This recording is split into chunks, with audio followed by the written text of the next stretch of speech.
So when we talk about the basic law or equation of conduction heat transfer, then that equation is known as Fourier's equation.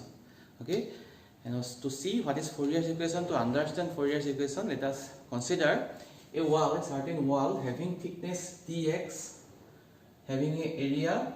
This area is A. Okay, heat is transferring through it, which is equal to Q, and the temperature is T1 and T2, are T1 and T2 on these surfaces of the wall. Okay, that means temperature difference is T1 minus T2. T1 is more than T2 here. T1 is more than T2. That's why I have written T1 above T2. Okay, now before stating what is Fourier's statement, what is Fourier's law, let us understand the assumptions. The assumptions he has considered while formulating this equation. Okay, the assumptions are, the number one assumption was that the heat transfer was one dimensional. Okay, only in one direction the heat is going. We are not considering this direction and this direction. Okay, y and z is not considered. Suppose this is x direction, so only in x direction heat transfer is considered, and that heat transfer is same. Okay, that Q going in is equal to Q going out of the wall. There is no heat loss in between, so that is also one important consideration while considering conduction heat transfer. Okay, while solving the numericals also we have to consider that the heat transfer is not lost unless it is a self-generating wall. Okay, what is self-generation, heat generation, that we will understand later on. Okay, so second assumption is that the process is under steady state. The heat transfer process is under steady state. And what is steady state?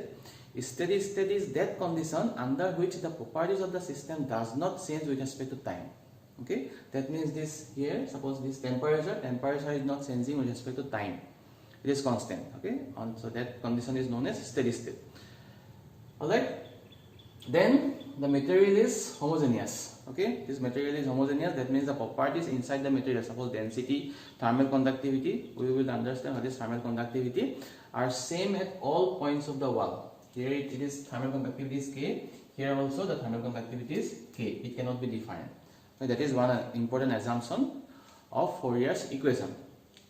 Alright, so okay, another important assumption was that this wall is not self-generating, self-heat generating. It is not generating heat itself. Alright, only heat interacted here is the heat coming from this side. Okay, so this is not self-heat generating and it is steady state and it is one-dimensional heat transfer.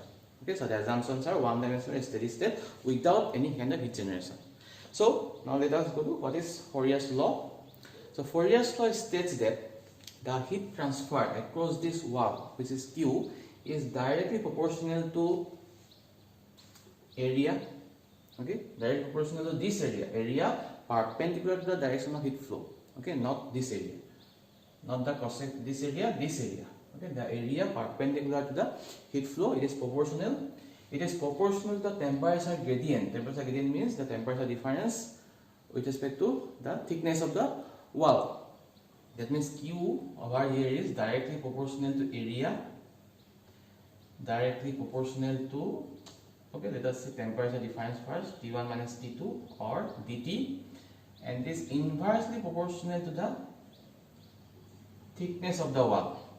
Three things here: directly proportional to the area, inversely proportional to the thickness, and directly proportional to the temperature gradient or temperature difference. In this case, temperature gradient will be dt by dx.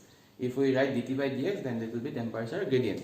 Okay, so we can write simply that Q is equal to Q proportional to A dt by dx, where dt is nothing but the temperature difference across the wall. Okay, now to remove this proportionality sign, we will introduce a constant. This constant is denoted by K dt by dx. Alright, there is a small mistake here.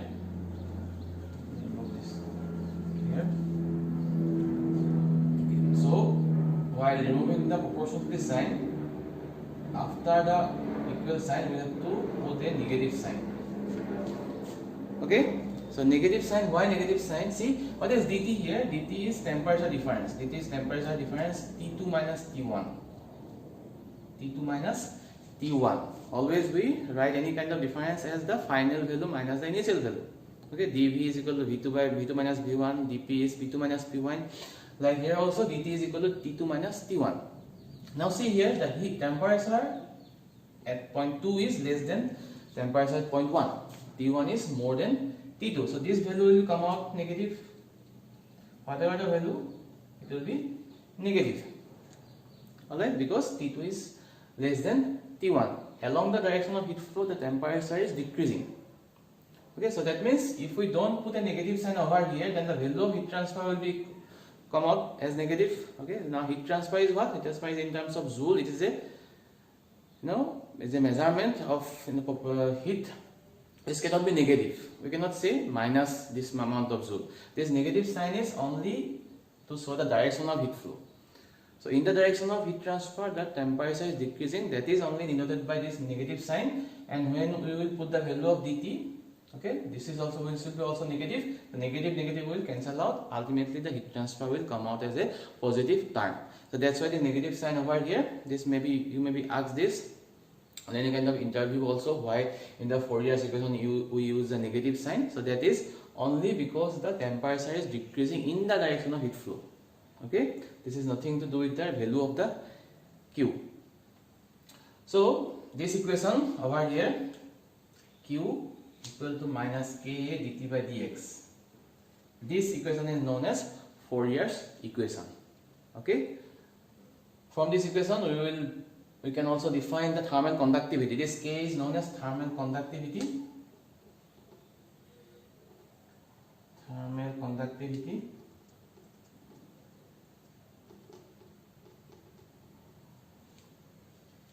Okay, which is a very important property with respect to conduction heat transfer.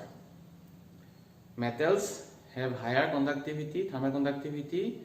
Non-metals or materials like wood, plastic, etc. have very low thermal conductivity. So this property, this K over here, is a measurement of the heat conduction properties of a material. How conductive a material would be, that can be identified by knowing the value of K. Alright, so let us define what is thermal conductivity. So from this equation, if we consider that A is 1 meter square, dt is 1 degree centigrade or 1 Kelvin, okay, since it is different temperature difference, so it will be same in Kelvin scale as well as degree centigrade scale. Dx is 1 meter. Okay, so what will be then? What will be the value of Q, K then? So if you consider this to be 1, this to be 1, this to be 1, then Q will be equal to K. Okay, let us forget the negative sign over here. Okay, so Q is equal to K. So we can define thermal conductivity as the amount of heat passing through a area of 1 meter square having a temperature difference of 1 degree centigrade across that wall and having a thickness equal to 1 meter. So it is the amount of heat passing through a wall of unit thickness, unit area and having unit temperature difference across it. Alright, that is thermal conductivity. Also we can find out the unit of thermal conductivity from this equation itself.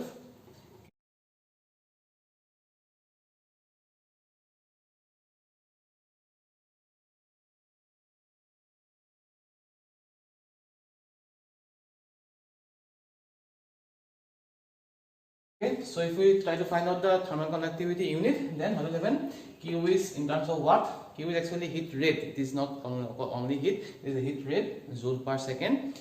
Q is in terms of what? Dx is meter, A is meter square, dt is in Kelvin or degree centigrade because it is temperature difference again. So we will find out that the unit of our thermal conductivity is watt per meter Kelvin. Okay, watt per meter Kelvin is the unit of thermal conductivity K. Alright.